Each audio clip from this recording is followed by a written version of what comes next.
Malaysia সরকারের বেঁধে দেওয়া সময়ের মধ্যে দেশটিতে যেতে না পারা বাংলাদেশি কর্মীদের দুটি তালিকা করেছে প্রবাসী কল্যাণ মন্ত্রণালয়। এই দুটি তালিকা অনুযায়ী সরকারি জনশক্তি রপ্তানিকারক প্রতিষ্ঠান Bangladesh overseas employment and services লিমিটেডের মাধ্যমে অগ্রাধিকার ভিত্তিতে তাদের মালয়েশিয়া পাঠানোর উদ্যোগ নেওয়া হয়েছে বলে মন্ত্রণালয়ের কর্মকর্তারা জানিয়েছেন। গত বছরের মার্চে মালয়েশিয়ার পক্ষ থেকে জানানো হয় তারা 2023 সালের 31 মার্চের পর নতুন করে আর কর্মীর চাহিদাপত্র ইস্যু করবে না।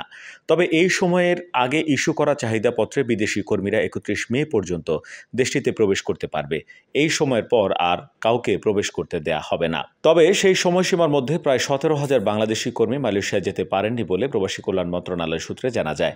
সেই সময় তৎকালীন প্রবাসী কল্যাণ মন্ত্রী শফিকুর রহমান চৌধুরী দাবি করেছিলেন রিক্রুটিং এজেন্সিগুলোর গাফিলতির কারণেই মালয়েশিয়া যেতে পারেননি বাংলাদেশি কর্মীরা।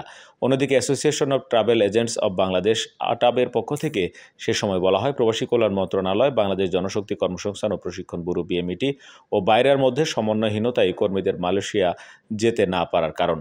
জানা গেছে মালয়েশিয়া যেতে না পারা সেই 17,000 কর্মীর মধ্যে প্রায় 4,000-এর মতো কর্মী পরবর্তী সময়ে পাসপোর্ট জনিত জটিলতা কাটিয়ে মালয়েশিয়া যেতে সক্ষম হয়েছেন। বাকি 13,000 কর্মীর মধ্যে প্রায় 3,000 কর্মীর মালয়েশিয়া যাওয়ার সম্ভাবনা নেই বললেই চলে, কারণ তাদের নিয়োগদাতা কোম্পানিগুলো কালো তালিকাভুক্ত। বাকি যে 10,000 কর্মী আছেন তাদের এখন বোয়েসেলের মাধ্যমে মালয়েশিয়ায় পাঠানোর উদ্যোগ নিয়েছে মন্ত্রণালয়।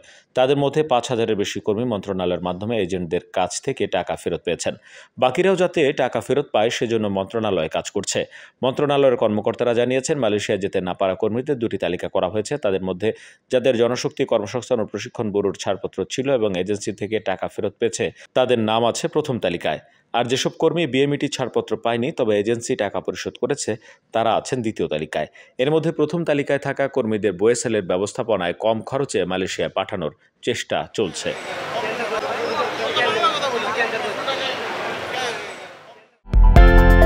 বিদেশ থেকে প্রিয়জনকে উপহার পাঠান প্রবাসী শপের মাধ্যমে। যোগাযোগ করুন স্ক্রিনে দেওয়া নম্বরে।